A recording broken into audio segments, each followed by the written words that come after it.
என்ன பிஸியா இருந்தாலும், என்ன வேலையா இருந்தாலும், என்ன வெளியூர்ல இருந்தாலும், எந்த பூத்துல உங்களுடைய ஓட்டு இருக்குதோ அங்க வந்து தயவு செஞ்சு நம்மளுடைய விசில் சின்னத்துக்கு உங்க ஓட்டு போடுங்க. தயவு செஞ்சு உங்க விஜய்க்கு ஒரு வாய்ப்பு கொடுங்க. இந்த நேரத்தில் வெளிநாட்டில இருந்து பணம் செலவு பண்ணி ஃப்ளைட் டிக்கெட் புக் பண்ணி இங்க வந்து ஓட்டு போட வந்த நம்மளுடைய நண்பிகள் உங்கள் அனைவருக்கும் இந்த நேரத்தில் என்னுடைய நன்றியை தெரிவிச்சுக்கிறேன். என் நெஞ்சில் குடியிருக்கும்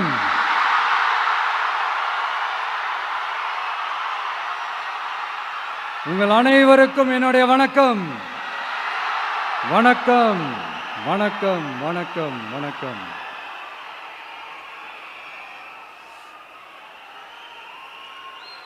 மிக மிக மிக முக்கியமான ஒரு நேரத்தில் நாம இருக்கிறோம்.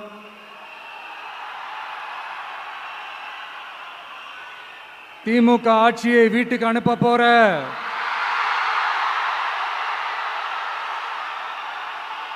அந்த தேர்தலோட கடைசி பிரச்சாரம், ஸ்டாலின் சாரை வீட்டுக்கு அனுப்ப போற அந்த தேர்தலோட கடைசி பிரச்சாரம், இப்படிப்பட்ட ஒரு ஆட்சியை, அதாவது மக்களை சுத்தமா கண்டுக்காத இப்படிப்பட்ட ஒரு ஆட்சியை, இப்படிப்பட்ட ஒரு தலைவரை வீட்டுக்கு அனுப்ப போற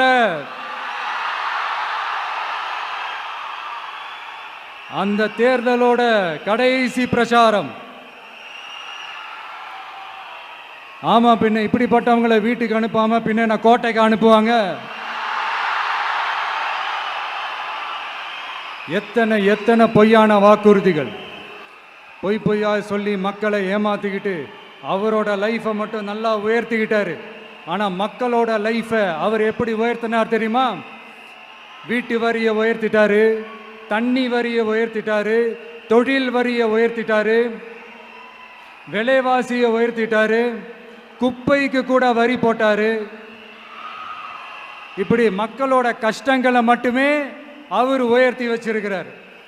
இன்னும் ஒரு படி மேலே போய், இன்னும் பல படி மேலே போய், தமிழ்நாட்டில் இதுவரைக்கும் எந்த கவர்மெண்ட்டுமே வாங்காத அளவுக்கு கடன், அவ்வளவு கடனை வாங்கி வச்சுக்கிட்டு அந்த கடன் சுமையும் உயர்த்தி வச்சிருக்கிறார். எவ்வளோ? 5-6 லட்சம் கோடி. இத்தனை லட்சம் கோடியை வாங்கிக்கிட்டு எத்தனை பிரச்சனைகளை சால்வ் பண்ணிருக்கலாம். அட்லீஸ்ட் நம்ம இளைஞர்களோட அந்த கல்வி கடன் அதை ரத்து செஞ்சிருக்கலாம். சரி, இப்போ நம்ம விக்கிரவாண்டி மாநாட்டுக்கு போவோம். அந்த மாநாட்டில் நான் என்ன சொன்னேன்? நம்மளுடைய அரசியல் எதிரி யாரு? திமுக. நம்மளுடைய கொள்கை எதிரி யாரு? பாஜக. அன்னையிலேருந்து இன்னை வரைக்கும் அந்த ஸ்டாண்டில் ஏதாவது மாறணுமா? இல்லையே. இந்து முஸ்லீம் கிறிஸ்தவர்கள் எல்லாம் அவங்கவுங்க வழிபாட்டு முறையிலையும் வாழ்க்கை முறையிலையும் மட்டும்தான். ஆனால் தமிழ்நாடுன்னு வந்துட்டா, ஒற்றுமையை காட்டணும்னு வந்துட்டா, நம்ம கிட்ட யாரும் வாலாட்டவே முடியாது, நம்மளோட நல்லிணக்கத்தை யாரும் நாசம் பண்ணவே முடியாது. சொன்னமா இல்லையா? அன்னிலிருந்து இன்னி வரைக்கும் அந்த ஸ்டாண்ட்ல ஏதாவது மாறணுமா? 1 இன்ச்சு கூட மாறலையே, 1 இன்ச்சு கூட மாறலையே. மதச்சார்பற்ற சமூக நீதி கொள்கை தானே நம்மளுடைய கொள்கை. அதுலேருந்து மாறவே போறதில்லை. 100% நீங்க உங்க விஜயை இந்த விஷயத்துல நீங்க நம்பலாம். இந்து முஸ்லிம் கிறிஸ்தவர்களுக்கான ஆளா தான் இந்த விஜய் எப்பவுமே இருப்பான். எம் மதமும் நம் மதம் அப்படின்ற அந்த ஒரிஜினல் முகம் தான் இந்த விஜயினுடைய முகம். இன்னொன்னு என்ன சொன்னோம்? A lion is always a lion. சிங்கம் தனியா வந்தாலும் தண்ணி காட்டிடும். இது சும்மா மொரட்டு கான்ஃபரன்ஸ்லாம் சொல்லல. உலகம் பூரா கடவுள் நமக்கு கொடுத்திருக்கிற கோடிக்கணக்கான நம்மளுடைய வகையராக்கள் நம்மளோட இருக்கிற அந்த கான்ஃபரன்ஸ்ல நான் சொன்னேன்.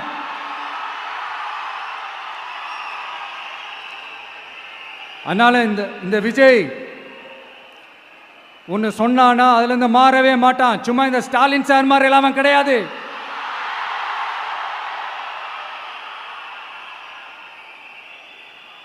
இந்த சிறுபான்மை சகோதரர்களுடைய ஓட்டு வாங்கிறதுக்காக ஒரு பக்கம் கோடியா செலவு பண்ணி தமிழ்நாட்டு காங்கிரஸ் தூக்கி பைக்குள்ள போட்டுக்க வேண்டியது, இன்னொரு பக்கம் கட்சியை காப்பாற்றிக்கணுங்கிறதுக்காக பாஜகவோட மறைமுக கூட்டணியில் இருக்க வேண்டியது.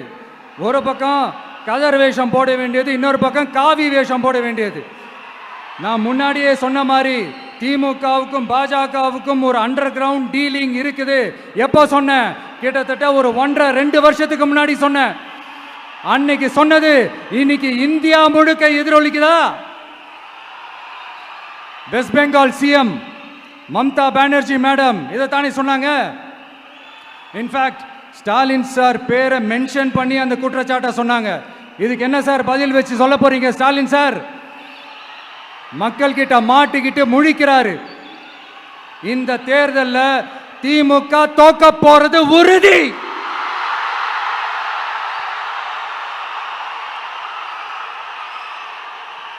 தோத்துட்டு அந்த ஆஃப்டர் எலெக்ஷன்ஸ் அந்த எஃபெக்ட் என்னவா இருக்கும்னு இப்பவே சொல்றேன்.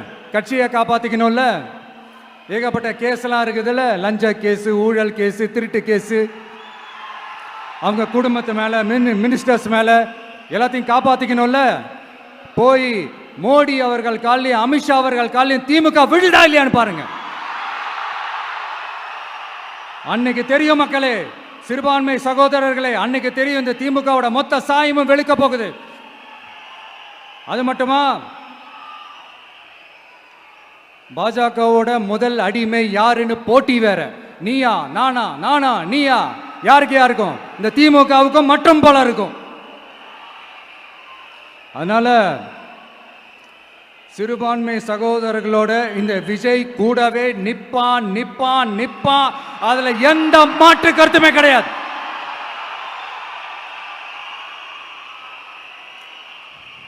இப்ப ரீசெண்டா நிறைய காமெடியெல்லாம் நடக்குதுல்ல. ஸ்டாலின் சாரும் இந்த மற்றும் பலரும் ஒன்றா சேர்ந்துக்கிட்டு இந்த கருத்து கணிப்புன்ற பேரில் நிறைய அந்த கடுப்பில் விட்ட கணிப்பெல்லாம் விட்டுக்கிட்டு இருக்காங்க. அதில் திமுக 300 சீட்டு ஜெயிக்குமா, மற்றும் பலர் 700 சீட்டு ஜெயிக்குமா? யோ எங்கேயா இருக்கு இத்தனை சீட்டு? குர்ட்டா மேட்டுக்கு சும்மா அடிச்சு விடுறது. ஒரு தில்ல முள்ளுக்கு ஒரு அளவே இல்லை. 40 வயசுக்குள்ள இருக்கிறவங்க மட்டும்தான் விஜய்க்கு ஓட்டு போடுவாங்களாம். 50 வயசுக்குள்ள இருக்கிறவங்க மட்டும்தான் இந்த விஜய்க்கு போனா போதுன்னு ஓட்டு போடுவாங்களாம். இந்த 40 வயசுக்குள்ள இருக்கிறாங்களா இந்த ஓட்டர்ஸ், அவங்களாம் ரொம்ப கம்மியா. ஆனால் இந்த 50லேருந்து 80 வயசு வரைக்கும் இருக்கிறாங்களே அந்த ஓட்டர்ஸ் ரொம்ப ஜாஸ்தியா. ஆனால் அவங்க யாரும் விஜய்க்கு ஓட்டு போட மாட்டாங்களாம். இப்படி பில்டப் மேலே பில்டப் ஓங்கி மண்டையில நறுக்குன்னு குத்துற மாதிரி நம்ம எலெக்ஷன் கமிஷன் ஒரு டீட்டெயில்டு ரிப்போர்ட் ஒன்று வெளியிட்டிருக்கிறாங்க. அதில் 40 வயசுக்குள்ள இருக்கிற அந்த ஓட்டர்ஸ் 2,37,00,000 சொச்சமா. அதில் 50 வயசுக்குள்ள இருக்கிறவங்களையும் உள்ள சேர்த்துக்கிட்டீங்கன்னா 3,65,00,000 சொச்சமா. அந்த 3,65,00,000 சொச்சத்தில் 50 வயசுக்குள்ள இருக்கிற நம்மளோட அக்கா தங்கச்சிங்க மட்டும் எவ்வளவு தெரியுமா? 1,77,00,000 சொச்சமா. எங்கடா போனீங்க கடுப்புல விட்ட கணிப்பாளர்களே? எங்க போனீங்க? சும்மா டர்னா டர்தான்.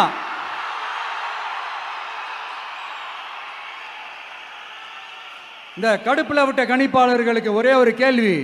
இந்த 60 வயசு மேல இருக்கிறவங்க, இந்த 70-80 வயசுல இருக்கிற என்னுடைய அம்மா, பாட்டி, அப்பா, தாத்தா, இவங்க எல்லாரும் நம்ம வீட்டு புள்ள விஜய், நம்ம வீட்டு புள்ள விஜி அப்படின்னு சொல்றதெல்லாம் உங்க காதுல விழலையோ? இந்த உண்மையெல்லாம் வெளியில சொல்லிராதுன்ட்டு 2 பேரும் நல்லா கவனிச்சு அமிச்சாங்களோ? அதனால இந்த கருத்து கணிப்பு, கடுப்புல விட்ட கணிப்பு, என்ன கணிப்பு என்ன விட்டாலும் திமுகவும் இந்த மற்ற பலரும் மண்ண கவ்வ போறது உறுதி. அவங்களோட இந்த ஆட்சி கனவு, லஞ்ச கனவு, ஊழல் கனவு, கொள்ளையடிக்கிற கனவு எல்லாம் கதம் தான். இப்போ ரீசெண்டா பாண்டிச்சேரி எலெக்ஷன்ல, அந்த எலெக்ஷன் டேல கிட்டத்தட்ட 90% மேல போலிங் ஆயிருக்குது. விட்டா 100% ஆயிருக்கும் போல் இருக்கு. அதே மாதிரி போலிங் நம்ம தமிழ்நாட்டில் நடக்குதா இல்லையான்னு பாருங்க. அதனால மக்களே, உங்க எல்லாரையும் கையெடுத்து கும்பிட்டு கேட்கிறேன், பூத்துக்கு போய் ஸ்டாலின் சார் கிட்ட இருந்து நம்ம தமிழ்நாட்டை காப்பாத்தி ஆகணும், நம்ம ஜனநாயகத்தை காப்பாத்தி ஆகணும். என்ன பிஸியா இருந்தாலும், என்ன வேலையா இருந்தாலும், என்ன வெளியூர்ல இருந்தாலும், எந்த பூத்துல உங்களுடைய ஓட்டு இருக்குதோ அங்க வந்து தயவு செஞ்சு நம்மளுடைய விசில் சின்னத்துக்கு உங்க ஓட்டு போடுங்க. தயவு செஞ்சு உங்க விஜய்க்கு ஒரு வாய்ப்பு கொடுங்க. இந்த நேரத்தில் வெளிநாட்டில இருந்து பணம் செலவு பண்ணி ஃப்ளைட் டிக்கெட் புக் பண்ணி இங்க வந்து ஓட்டு போட வந்த நம்மளுடைய நண்பிகள் உங்கள் அனைவருக்கும் இந்த நேரத்தில் என்னுடைய நன்றியை தெரிவிச்சுக்கிறேன்.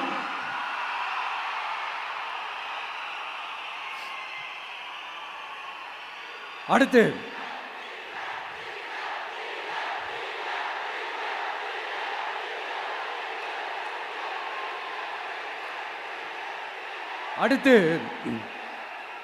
ஏதாவது ஒரு பிரச்சனைனா விஜய் வெளியவே வரமாட்டாராம். இது யார் சொல்றா? இந்த மற்றும் பலர் கட்சியில் ஒருத்தர் இருக்கிறார்ல, 10 தடவை தோத்து போனாரு,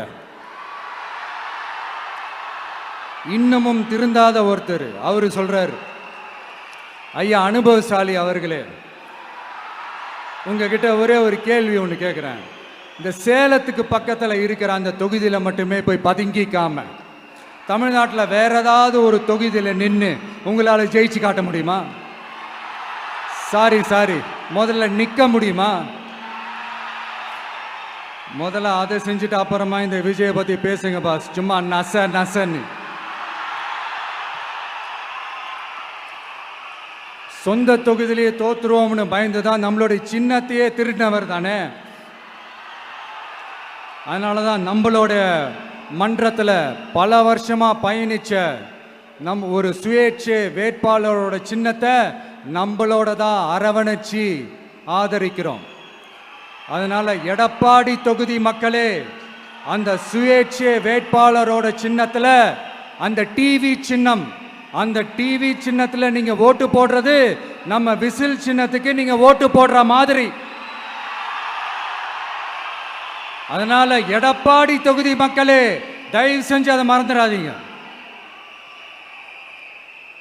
இந்த திமுகவுக்கும் மற்றும் பலருக்கும் ஒரு காமன் ஓனர் ஒருத்தர் இருக்கிறார்ல, யாரு?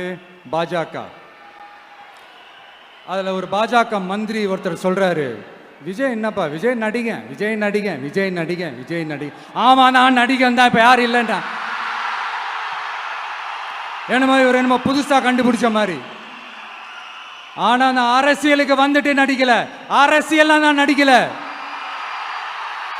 ஆனா நீங்க என்ன பண்றீங்க?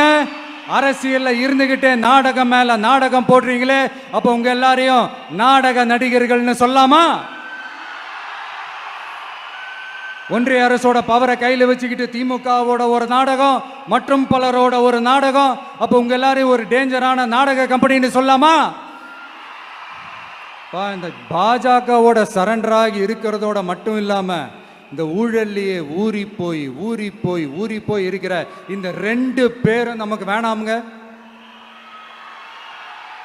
புதுசா ஃப்ரெஷ்ஷா ஒரு நல்லாட்சி கொடுக்கக்கூடிய, ஒரு மாற்றத்தை கொடுக்கக்கூடிய நம்மளுடைய டிவிகேவை நாம எல்லாருமா சேர்ந்து கொண்டு வருவோம், நாம எல்லாருமா சேர்ந்து கொண்டாடுவோம். இது ஒரு மாற்றத்திற்கான ஒரு தேர்தல். சும்மா மாத்தி ஓட்டு போட்டுக்கிறதுக்கு பேர் மாற்றம் கிடையாது. புதுசா ஃப்ரெஷ்ஷா ஒருத்தவங்களை கொண்டு வர்றதுக்கு பேர் தான் அந்த மாற்றம். இந்த போகி பண்டிகை அன்னைக்கு வீட்டில் இருக்கிற வீணா போனதையெல்லாம் தூக்கி வீசி எறிவோம் தெரியுமா? அந்த மாதிரி இந்த தேர்தலில் 75 வருஷ பவள விழா பாப்பாவையும் 55 வருஷ பல்லாங்குழி பாப்பாவையும் தூக்கி வீசி எறிவோமா? ஒரு நியூ கவர்னன்ஸ், ஒரு குட் கவர்னன்ஸ் ஒன்று கொண்டு வரலாமா? நீங்க இந்த திமுகவுக்கு ஓட்டு போடுறது, மற்றும் பலருக்கு ஓட்டு போடுறது, பாஜகவுக்கு ஓட்டு போடுறது, யாருக்கு ஓட்டு போட்டாலும் சுத்தி நீங்க பாஜகவுக்கு ஓட்டு போடுற மாதிரி தான். ஒட்டுமொத்த தமிழ்நாட்டு மக்களுக்கும் எதிரான ஓட்டு. நீங்க ஒன்று கவனிச்சிங்களா? ஒட்டுமொத்தமா எல்லாருமா சேர்ந்து ஒருத்தனை எதிர்க்கிறாங்க. அதுக்கு என்ன காரணம்? ஏன் அப்படி எதிர்க்கணும்? இப்போ அவங்கவுங்க ஒரு தனித்தனி கூட்டணியில் இருந்தாங்கன்னா அவங்களுக்கு ஆப்போசிட்டில் இருக்கிறவங்கள எதிர்ப்பாங்க. ஆனால் ஒட்டு மொத்தமாக எல்லாருமா சேர்ந்து ஒருத்தனை எதிர்க்கிறாங்க. அதுக்கு என்ன காரணம்? ஒட்டு மொத்தமாக எல்லாருமா சேர்ந்து ஒரே கூட்டணியில் இருக்கிறாங்க. என்ன தப்பு பண்ணிட்டான் இந்த விஜய்? மக்களுக்காக அரசியலுக்கு வந்தது ஒரு தப்பா? நல்லாட்சி கொடுக்கணும்னு நினைச்சது தப்பா? ஊழலை செய்யக்கூடாதுன்னு நினைச்சது தப்பா? லஞ்சமே வாங்கக்கூடாதுன்னு நினைச்சது தப்பா? பெண்களுக்கு பாதுகாப்பு ஒழுங்கா இருக்கணும்னு நினைச்சது தப்பா? போதைப் பொருள் கலாச்சாரத்தை ஒழிக்கணும்னு நினைச்சது தப்பா? சட்டம் ஒழுங்கை சரி செய்யணும்னு நினைச்சது தப்பா? விவசாயிகள் நல்லா இருக்கணும், மீனவர்கள் நல்லா இருக்கணும், உழைக்கிற மக்கள் எல்லாரும் நல்லா இருக்கணும்னு நினைச்சது தப்பா? ஆனா மக்களே நல்லா இருப்போம், நல்லா இருப்போம், எல்லாரும் நல்லா இருப்போம். எப்படி நல்லா இருப்போம்? நல்லா இருப்போம், எல்லாரும் நல்லா இருப்போம்.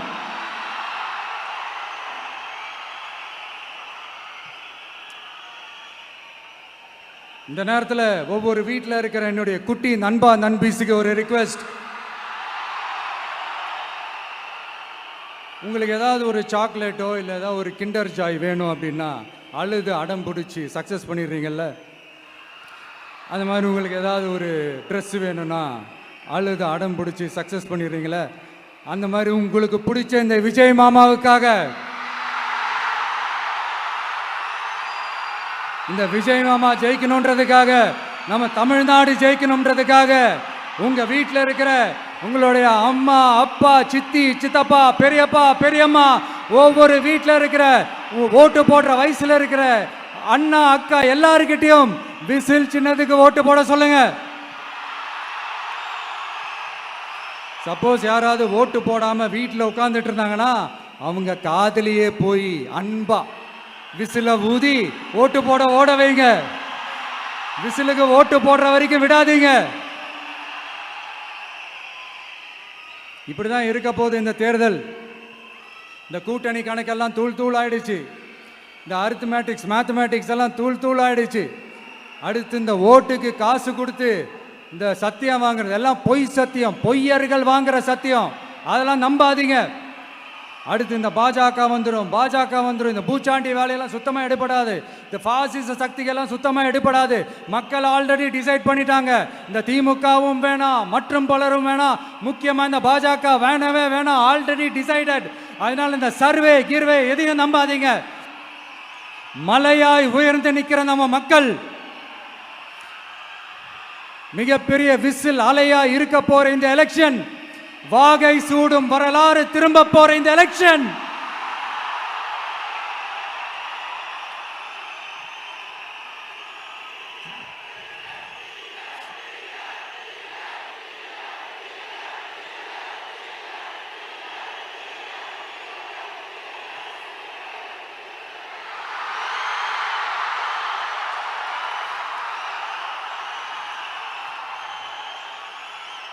அதனால சார் ஸ்டாலின் சார், இந்த தேர்தலுக்கு அப்புறம் நீங்க தோத்ததுக்கு அப்புறம் எப்படிலாம் ஃபீல் பண்ண போறீங்கன்னு கொஞ்சம் சொல்லவா? ஏன்டா இந்த விஜய பாடா படுத்தணும், ஏன்டா இந்த விஜயை வேதனைப்படுத்தணும், ஏன்டா இந்த விஜய்க்கு எதிராக சதி செஞ்சோம், ஏன்டா இந்த விஜய்க்கு எதிராக சூழ்ச்சி செஞ்சோம் நினைச்சு நினைச்சு நினைச்சு ஃபீல் பண்ண போறீங்க. மக்களே உங்களை ஃபீல் பண்ண வைக்க போறாங்க. நான் என்ன கெடுதல் செஞ்சுட்டேன் உங்களுக்கு? நீங்க சாப்பிட்ற சாப்பாட்டில் ஏதாவது மண்ணைக்கிட்ட அள்ளி போட்டேனா? உங்களுடைய ஆட்சியினுடைய லட்சணத்தை, உங்களுடைய ஊழலை, நீங்களும் மந்திரிகளும் அடிக்கிற கொள்ளைய மக்களுக்கு எடுத்து சொன்னேன். இதை சொல்லாம வேற என்னத்தை சொல்லுவாங்க? இப்ப இந்த கரூர் விஷயத்துக்கு வரேன். கரூர்ல என்ன நடந்ததுன்னு அந்த கரூர் மக்களை கேட்டாலே புட்டு புட்டு புட்டு வைப்பாங்க. ஏன் மேல பழியை தூக்கி போடுறீங்க? என்னமோ நாங்க அரசியலே பண்ண மாட்டோம், இந்த விஷயத்துலலாம் நாங்கள் அரசியலே பண்ண மாட்டோம், வீடியோ போட்டுவிட்டு போய் சட்டசபையில் உட்காந்துக்கிட்டு ஏன் மேலே பழியை தூக்கி போடுறீங்க? லேட்டாக வந்துட்டாருன்னு போலீஸ் கொடுத்த டைம்ல நாங்க இருந்தேன். நாமக்கல்ல இருந்து கரூர் வர வழியில இருந்த மக்கள் எல்லாரையும் நான் என்ன அம்போன்னு விட்டுட்டு வர சொல்றீங்களா? நாமக்கல்ல இருந்து கரூருக்கு நான் எப்படி வந்தேன், எவ்வளவு நேரத்துல வந்தேன், உலகமே லைவ்ல பார்த்துக்கிட்டு இருந்தது. வாய் கூசாம ஏன் மேல பழி தூக்கி போடுறீங்க? ஒரு மனசாட்சின்றது வேணாம். சரி, நீங்கள் தான் எதுவுமே பண்ணல சார். அப்புறம் ஏன் சார் 20 வருஷமா கரூரில் மட்டுமே, கரூர் பகுதியில் மட்டுமே போட்டி போட்ட உங்களுடைய ஒரு அடிமைய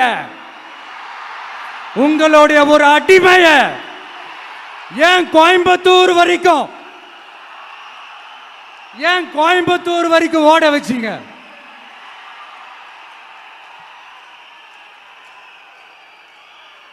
அதனால மக்களே, அத்தனை வழிகளையும் தாங்கிக்கிட்டு உங்களுக்காக நீதி கேட்க வந்த இந்த விஜய், இப்போ நான் உங்ககிட்ட நீதி கேட்கிறேன். நீங்க தயவு செஞ்சு எனக்கு நீதி வழங்கணும். எப்படி வழங்கணும்?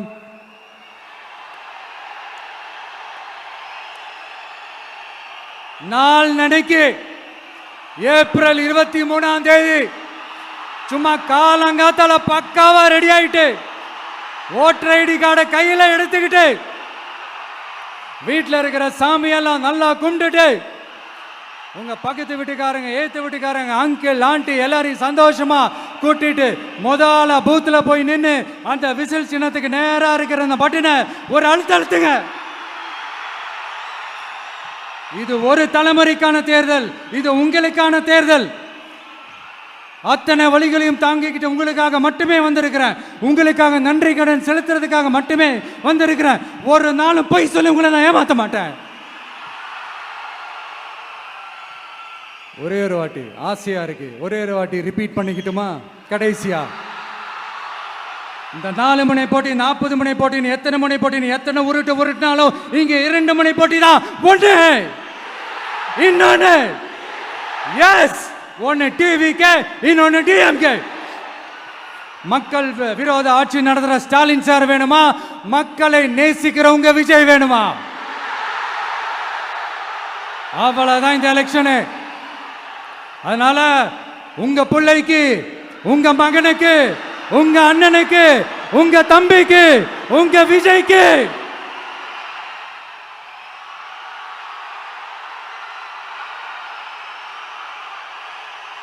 ஒரே ஒரு வாய்ப்பு கொடுங்க. தயவு செஞ்சு விசில் சின்னத்துக்கு ஓட்டு போடுங்க. இது ஒரு விசில் புரட்சி தேர்தலாக இருக்கணும்.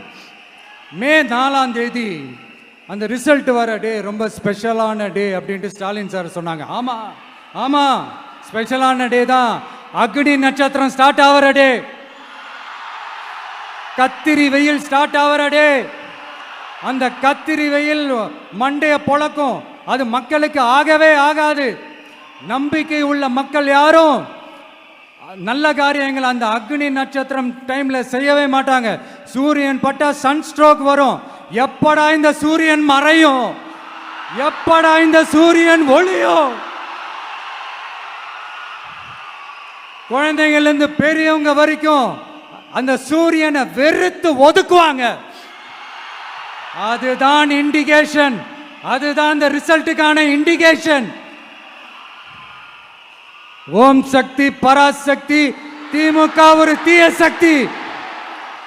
அந்த தீய சக்தியை ஒட்டுமொத்த தமிழ்நாட்டு மக்களும் ஓட ஓட ஓட விரட்டி ஃபுல் ஸ்டாப் வைக்க போற நாள் மே 4.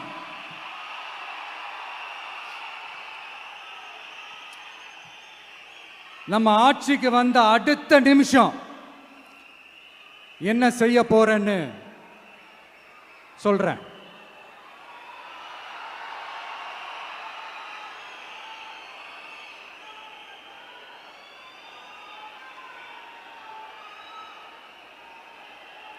நம்பர் 1,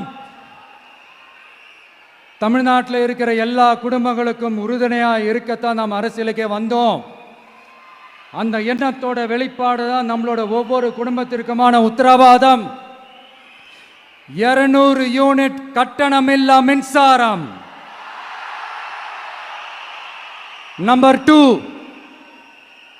என்னோட பாட்டி, அம்மா, அக்கா, தங்கச்சிங்க எல்லாரும் தமிழ்நாட்டில் எல்லா இடத்துக்கும் அனைத்து அரசு பேருந்துகளிலும் கட்டணம் இல்லாமலே போகலாம். நம்பர் 3, சட்டம் ஒழுங்கு சரியா ரொம்ப ஸ்ட்ரிக்டா நிலைநாட்டியே தீருவோம். அதோட வெளிப்பாடா பெண்கள் பாதுகாப்புக்கான மிக கடுமையான சிறப்பு சட்டம் கொண்டு வரப்படும். அது மட்டும் இல்ல, நம்ம இளைஞர்களோட பாதுகாப்புக்காக போதைப் பொருள் தடுப்பு மற்றும் ஒழிப்புக்கான சிறப்பு சட்டம் கொண்டு வரப்படும். And I will visit one district headquarters, that is the collector's office of Tamil Nadu, to meet the public of that particular district and receive their petitions. இதை நான் ரெகுலரா பண்ணுவேன். இதெல்லாம் செய்வோம். இதோட நாம சொன்னதெல்லாம் கொஞ்சம் கொஞ்சமா நம்ம ஆட்சிக்கு வந்ததுக்கு அப்புறம் செஞ்சு காட்டுவோம். சொல்லாததையும் செய்வோம், அது வேற விஷயம். ஆனா இப்போ நம்மளால செய்யறத செய்ய முடிஞ்சதை மட்டும் இப்போதைக்கு நான் சொல்லியிருக்கிறேன். மக்களே, நாளைக்கு ஏப்ரல் 23 அன்னைக்கு ஒரு நாள் மட்டும் இந்த விஜய் சொல்றத கேளுங்க. கேட்டுட்டு தயவு செஞ்சு விசில் சின்னத்துக்கு ஓட்டு போடுங்க. அடுத்து வர 5 வருஷம், அது என்ன 5 வருஷம், அடுத்து வர எல்லா வருஷமும் நீங்க சொல்றத நான் கேட்கிறேன். நீங்க சொல்றத இந்த விஜய் கேட்பான். கான்பிடென்டா இருங்க, நல்லதே நடக்கும். வெற்றி நிச்சயம், வெற்றி நிச்சயம், வெற்றி நிச்சயம். மீண்டும் சந்திக்கும் வரை, மீண்டும் சந்திக்கும் வரை நன்றி, வணக்கம்.